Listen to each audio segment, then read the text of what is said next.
안녕하세요. 모닥불 읽어주는 밤입니다. 오늘 들려드릴 작품은 현진건이 단편소설 운수 좋은 날입니다. 편안하게 누워서 혹은 따뜻한 차 한 잔과 함께 감상하시면 좋겠습니다. 그럼 시작하겠습니다. 새침하게 흐린 품이 눈이 올 듯하더니 눈은 아니 오고 얼다가만 비가 추적추적 내리었다. 이날이야말로 동소문 안에서 인력 거꾼 노릇을 하는 김첨지에게는 오래간만에도 닥친 운수 좋은 날이었다. 문 안에 거기도 문밖은 아니지만 들어간답시는 앞집 마나님을 전찻길까지 모셔다 드린 것을 비롯으로 행여나 손님이 있을까 하고 정류장에서 어정어정하며 내리는 사람 하나하나에게 거의 비는 듯한 눈결을 보내고 있다가 마침내 교원인 듯한 양복장이를 동광학교까지 태워다 주기로 되었다. 첫 번에 30전, 둘째 번에 50전, 아침 대바람에 그리 흔치 않은 일이었다. 그야말로 재수가 옴붙어서 근 열흘 동안 돈 구경도 못한 김첨지는 10전짜리 백통화 서푼 또는 5푼이 찰칵하고 손바닥에 떨어질 채 거의 눈물을 흘릴 만큼 기뻤었다. 더구나 이날 이때에 이 80전이라는 돈이 그에게 얼마나 유용한지 몰랐다. 컬컬한 목에 모주 한 잔도 적실 수 있거니와 그보다도 앓는 아내에게 설렁탕 한 그릇도 사다 줄 수 있습니다. 그의 아내가 기침으로 쿨럭거리기는 벌써 달포가 넘었다. 조밥도 군기를 먹다시피 하는 형편이니 물론 약 한 첩 써본 일이 없다. 구태여 쓰려면 못쓸 바도 아니로되 그는 병이란 놈에게 약을 주어 보내면 재미를 붙여서 잡고 온다는 자기의 신조에 어디까지 충실하였다.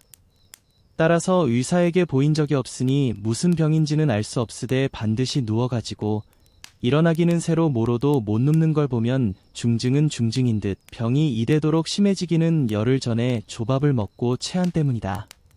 그때도 김첨지가 오래간만에 돈을 얻어서 좁쌀한대와 10전짜리 나무 한 단을 사다 주었더니 김첨지의 말에 의지하면 그 오라질 년이 천방지축으로 남비에 대고 끓였다. 마음은 급하고 불길은 닿지 않아 채 익지도 않은 것을 그 오라질 년이 숟가락은 고만두고 손으로 움켜서 두 뺨에 주먹덩이 같은 혹이 붉어지도록 누가 빼앗을 듯이 처박질 하더니만 그날 저녁부터 가슴이 당긴다. 배가 캥긴다고 눈을 홉뜨고 지랄병을 하였다.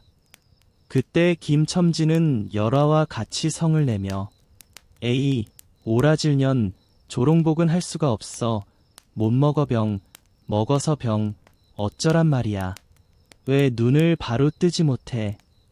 하고 김첨지는 앓는 이의 뺨을 한번 후려갈겼다. 홉뜬 눈은 조금 바루어졌건만 이슬이 맺히었다. 김첨지의 눈시울도 뜨끈뜨끈하였다. 이 환자가 그러고도 먹는 데는 물리지 않았다. 사흘 전부터 설렁탕 국물이 마시고 싶다고 남편을 졸랐다. 이런 오라질 년, 조밥도 못 먹는 년이 설렁탕은 또 처먹고 지랄병을 하게 라고 야단을 쳐보았건만 못 사주는 마음이 시원치는 않았다. 인제 설렁탕을 사줄 수도 있다. 앓는 어미 곁에서 배고파 보채는 개똥이 3살 먹이에게 죽을 사줄 수도 있다. 80전을 손에 쥔 김첨지의 마음은 푼푼하였다. 그러나 그의 행운은 그걸로 그치지 않았다. 땀과 빗물이 섞여 흐르는 목덜미를 기름주머니가 다 된 외목수건으로 닦으며 그 학교 문을 돌아 나올 때였다. 뒤에서 인력거 하고 부르는 소리가 난다. 자기를 불러 멈춘 사람이 그 학교 학생인 줄 김첨지는 한 번 보고 짐작할 수 있었다. 그 학생은 다짜고짜로 남대문 정거장까지 얼마요? 라고 물었다. 아마도 그 학교 기숙사에 있는 이로 동기방학을 이용하여 귀향하려 함이리라. 오늘 가기로 작정은 하였건만 비는 오고 짐은 입고해서 어찌할 줄 모르다가 마침 김첨지를 보고 뛰어나왔음이리라. 그렇지 않으면 왜 구두를 채 신지 못해서 질질 끌고 비록 고구라 양복일망정 노박이로 비를 맞으며 김첨지를 뒤쫓아 나왔으라. 남대문 정거장까지 말씀입니까? 하고 김첨지는 잠깐 주저하였다. 그는 이 우중에 우장도 없이 그 먼 곳을 철벅거리고 가기가 싫었음일까? 처음 것, 둘째 것으로 그만 만족하였음일까? 아니다. 결코 아니다. 이상하게도 꼬리를 맞물고 덤비는 이 행운 앞에 조금 겁이 났습니다. 그리고 집을 나올 제 아내의 부탁이 마음에 캥기었다. 앞집 마나님한테서 부르러 왔을 제 병인은 그 뼈만 남은 얼굴에 유일의 생물 같은 유달리 크고 움폭한 눈에 애걸하는 빛을 띄우며 오늘은 나가지 말아요. 제발 덕분에 집에 붙어 있어요. 내가 이렇게 아픈데 라고 목이 소리같이 중얼거리고 숨을 걸그렁걸그렁 하였다. 그때의 김첨지는 대수롭지 않은 듯이 앞다. 젠장 맞을 년 별 빌어먹을 소리를 다하네. 맞붙들고 앉았으면 누가 먹여 살릴 줄 알아. 하고 훌쩍 뛰어나오려니까 환자는 붙잡을 듯이 팔을 내저으며 나가지 말라도 그래. 그러면 일찍이 들어와요. 하고 목매인 소리가 뒤를 따랐다. 정거장까지 가잔 말을 들은 순간에 경련적으로 떠는 손, 유달리 큼직한 눈, 울듯한 아내의 얼굴이 김첨지의 눈앞에 어른어른하였다. 그래 남대문 정거장까지 얼마란 말이여. 하고 학생은 초조한 듯이 인력거꾼의 얼굴을 바라보며 혼잣말같이 인천차가 11점에 있고 그 다음에는 새로 2점이든가 라고 중얼거린다. 1원 50점만 줍시오. 이 말이 저도 모를 사이에 불쑥 김첨지의 입에서 떨어졌다. 제 입으로 부르고도 스스로 그 엄청난 돈 액수에 놀래었다. 한꺼번에 이런 금액을 불러라도 본 지가 그 얼마만인가. 그러자 그 돈 벌 용기가 병자에 대한 염려를 사르고 말았다. 설마 오늘 내로 어떠랴 싶었다. 무슨 일이 있더라도 제1, 제2의 행운을 곱친 것보다도 오히려 갑절이 많은 이 행운을 놓칠 수 없다 하였다. 1원 50전은 너무 과한데 이런 말을 하며 학생은 고개를 기웃하였다.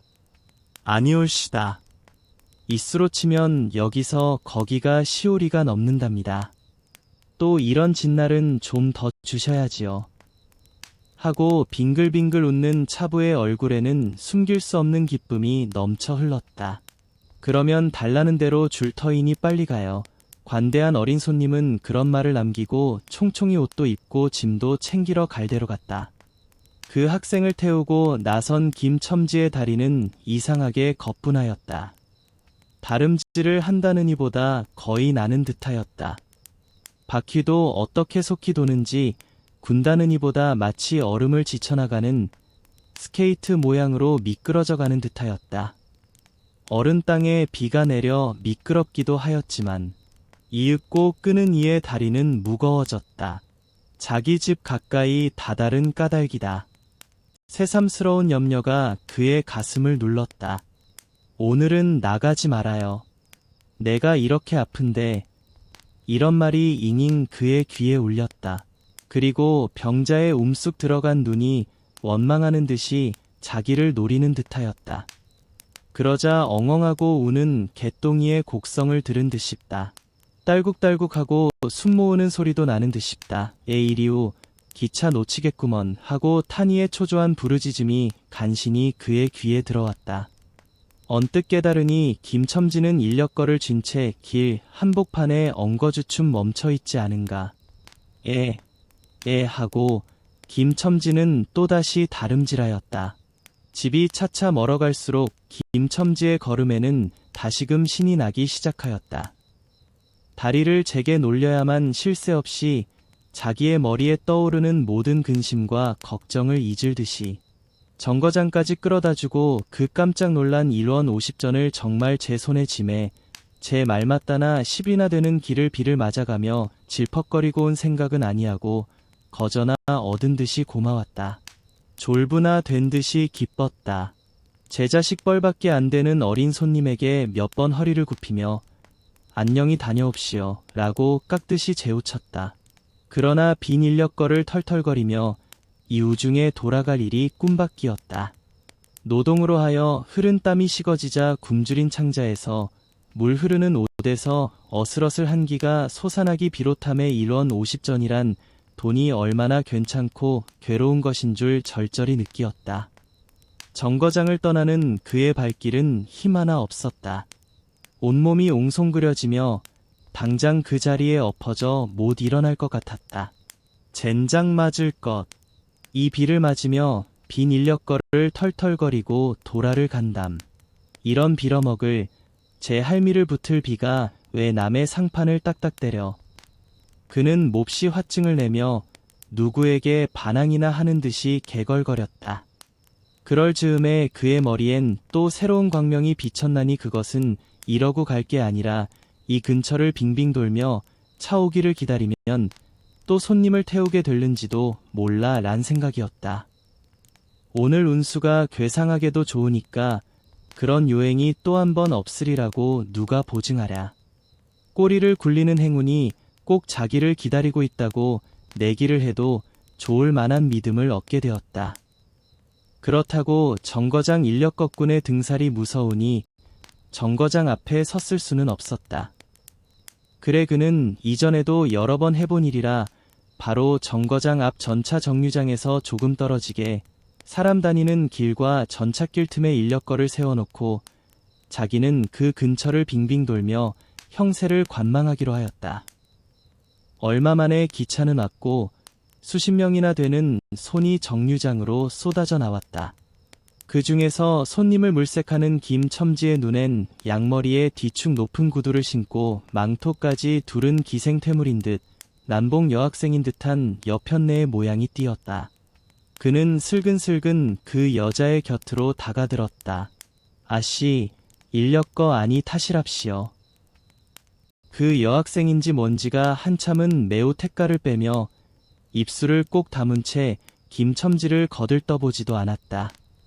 김첨지는 구걸하는 거지나 무엇같이 연애연방 그의 기색을 살피며 아씨, 정거장 애들보담 아주 싸게 모셔다 드리겠습니다. 댁이 어디신가요? 하고 추근추근하게도 그 여자의 들고 있는 일본식 버들고리짝에 제 손을 대었다. 왜 이래?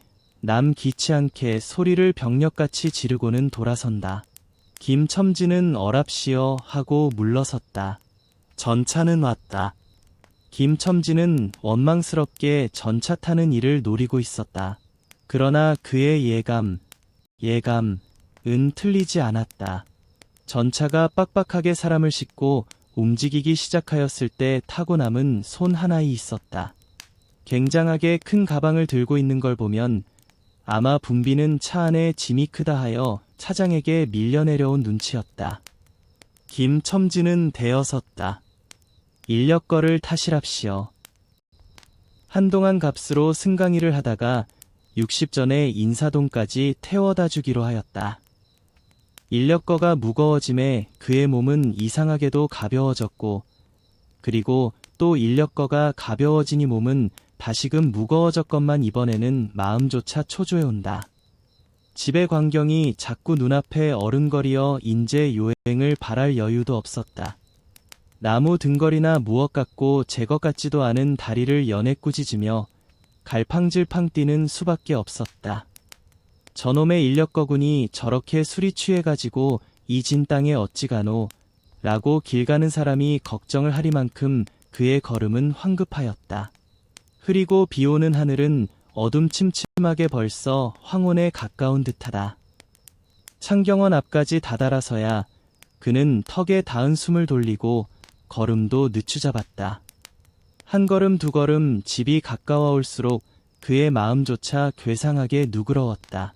그런데 이 누그러움은 안심에서 오는 게 아니요 자기를 덮친 무서운 불행을 빈틈없이 알게 될 때가 박두한 것을 두려워하는 마음에서 오는 것이다. 그는 불행에 다닥치기 전 시간을 얼마쯤이라도 늘리려고 버르적거렸다. 기적에 가까운 벌이를 하였다는 기쁨을 할 수 있으면 오래 지니고 싶었다. 그는 두리번 사면을 살피었다.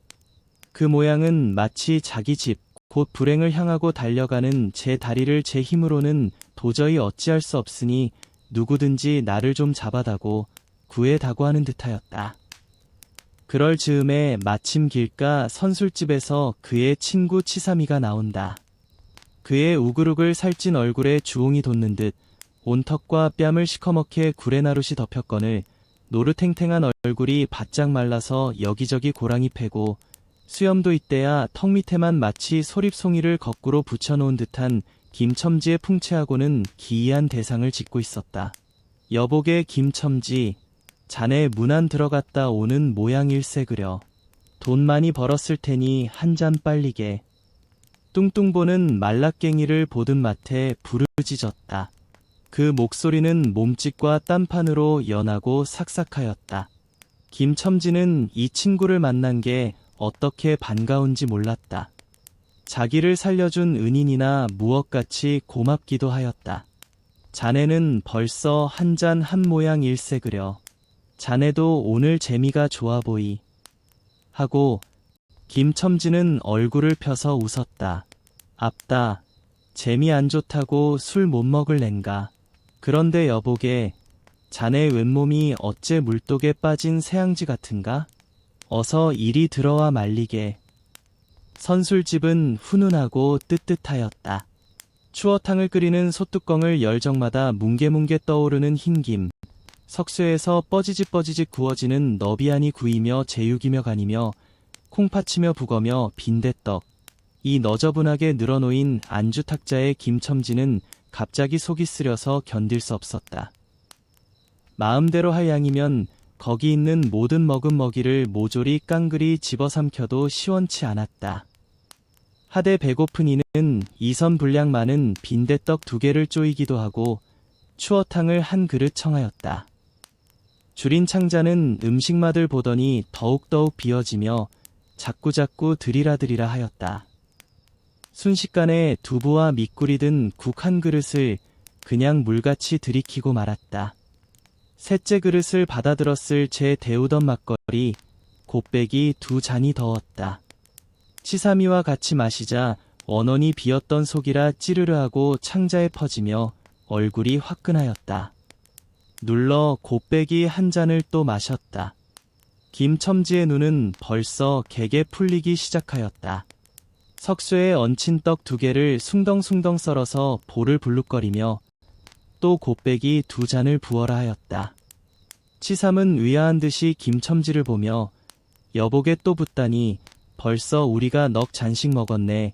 돈이 40전일세 라고 주의시켰다. 아따 이놈아, 40전이 그리 끔찍하냐. 오늘 내가 돈을 막 벌었어. 참 오늘 운수가 좋았느니. 그래, 얼마를 벌었단 말인가. 30원을 벌었어.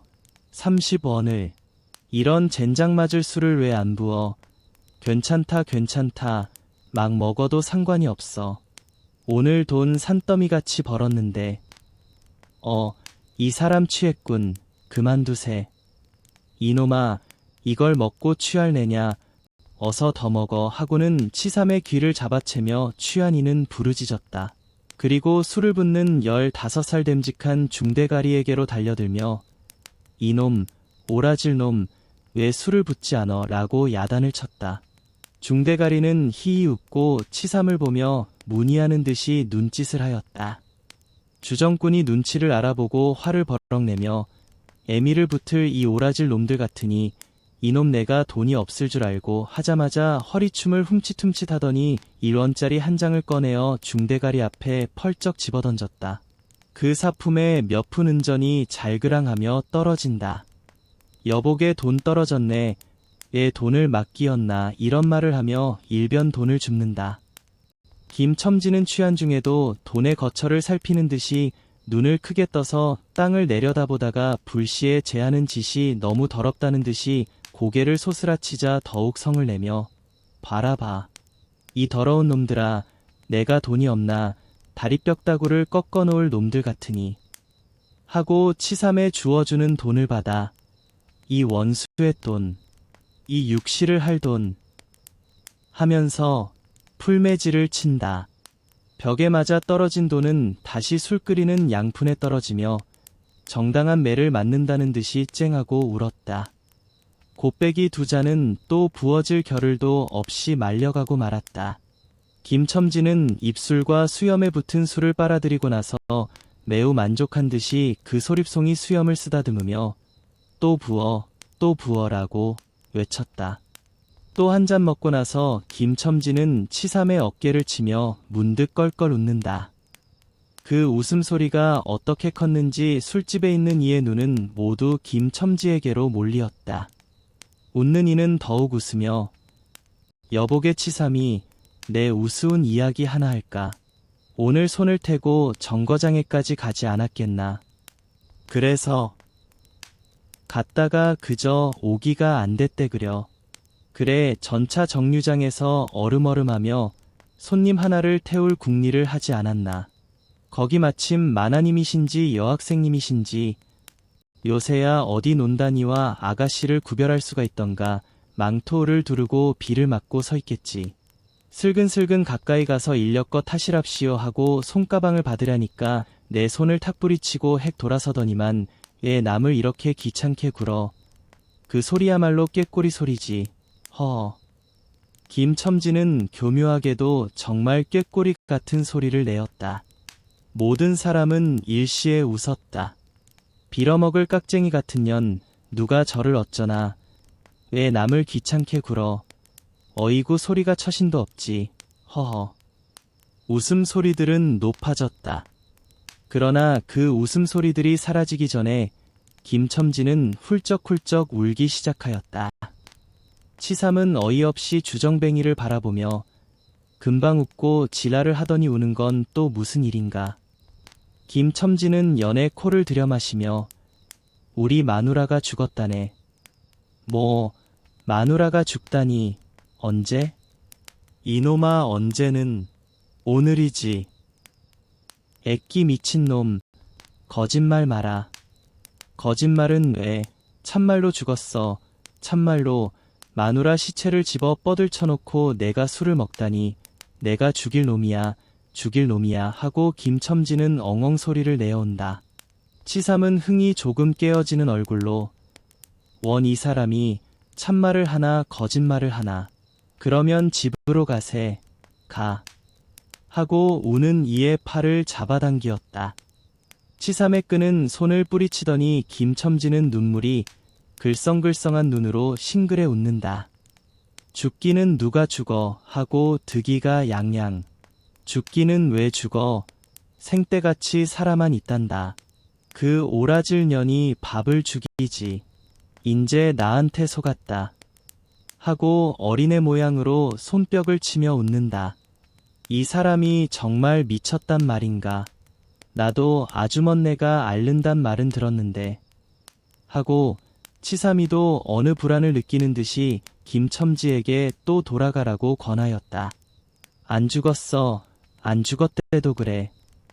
김첨지는 화증을 내며 확신있게 소리를 질렀으되 그 소리엔 안 죽은 것을 믿으려고 애쓰는 가락이 있었다. 기어이 1원어치를 채워서 곱빼기 한 잔씩 더 먹고 나왔다. 굳은 비는 의연히 추적추적 내린다. 김첨지는 취중에도 설렁탕을 사가지고 집에 다다랐다. 집이라 해도 물론 셋집이요. 또 집 전체를 세든 게 아니라 안과 뚝 떨어진 행랑방 한간을 빌려든 것인데 물을 길어대고 한 달에 1원씩 내는 터이다. 만일 김첨지가 주기를 띄지 않았던들 한 발을 대문에 들여놓았을 제 그곳을 지배하는 무시무시한 정적, 폭풍우가 지나간 뒤에 바다 같은 정적에 다리가 떨렸으리라. 쿨룩거리는 기침 소리도 들을 수 없다. 그르렁거리는 숨소리조차 들을 수 없다. 다만 이 무덤 같은 침묵을 깨뜨린다는 이보다 한층 더 침묵을 깊게 하고 불길하게 하는 빡빡하는 그윽한 소리, 어린애의 젖바는 소리가 날 뿐이다. 만일 청각, 이 예민한 이 같으면 그 빡빡 소리는 빨따름이요. 꿀떡꿀떡하고 전 넘어가는 소리가 없으니 빈젖을 빤다는 것도 짐작할는지 모르리라. 혹은 김첨지도 이 불길한 침묵을 짐작했는지도 모른다. 그렇지 않으면 대문에 들어서자마자 전에 없이 이 난장 맞을 년 남편이 들어오는데 나와보지도 않아. 이 오라질 년이라고 고함을 친 게 수상하다. 이 고함이야말로 제 몸을 엄습해오는 무시무시한 증을 쫓아버리려는 허장성세, 인까닭이다. 하여간 김첨지는 방문을 왈칵 열었다. 구역을 나게 하는 축이 떨어진 삿자리 밑에서 나온 먼지네, 빨지 않은 기저귀에서 나는 똥내와 오줌내, 가지각색대가 캐캐이 앉은 옷내, 병인의 땀 썩은 내가 섞인 축이가 무딘 김첨지의 코를 찔렀다. 방 안에 들어서며 설렁탕을 한 구석에 놓을 사이도 없이 주정구는 목청을 있는 대로 다 내어 호통을 쳤다. 이런 오라질 년, 주야장천, 누워만 있으면 제일이야. 남편이 와도 일어나지를 못해. 라는 소리와 함께 발길로 누운 이의 다리를 몹시 찼다. 그러나 발길에 채이는 건 사람의 살이 아니고 나무 등걸과 같은 느낌이 있었다. 이때의 빽빽 소리가 응아 소리로 변하였다. 개똥이가 물었던 젖을 빼어놓고 운다. 운데도 온 얼굴을 찡그려 붙여서 운다는 표정을 할 뿐이다. 응아 소리도 입에서 나는 게 아니고 마치 뱃속에서 나는 듯하였다. 울다가 목도 잠겼고 또 울 기운조차 시진한 것 같다. 발로 차도 그 보람이 없는 걸 보자 남편은 아내의 머리맡으로 달려들어 그야말로 까치집 같은 환자의 머리를 꺼들어 흔들며 이년아, 말을 해, 말을. 입이 붙었어. 이 오라질 년. 응, 이것 봐. 아무 말이 없네. 이년아, 죽었단 말이냐. 왜 말이 없어. 응. 또 대답이 없네. 정말 죽었나 버이. 이러다가 누운 이의 흰 창을 덮은 위로 치뜬 눈을 알아보자마자 이 눈깔. 왜 나를 바라보지 못하고 천정만 보느냐. 응. 하는 말 끝엔 목이 메었다. 그러자 산 사람의 눈에서 떨어진 달개 똥 같은 눈물이 죽은 이의 뻣뻣한 얼굴을 어룽어룽 적시었다. 문득 김첨지는 미칠 듯이 제 얼굴을 죽은 이의 얼굴에 한테 비비대며 중얼거렸다. 설렁탕을 사다 놓았는데 왜 먹지를 못하니. 괴상하게도 오늘은 운수가 좋더니만. 현진건이 운수 좋은 날이었습니다. 오늘도 모닥불 읽어주는 밤과 함께 해주셔서 감사합니다. 좋아요와 구독은 더 좋은 작품을 들려드리는데 큰 힘이 됩니다. 편안한 밤 되세요.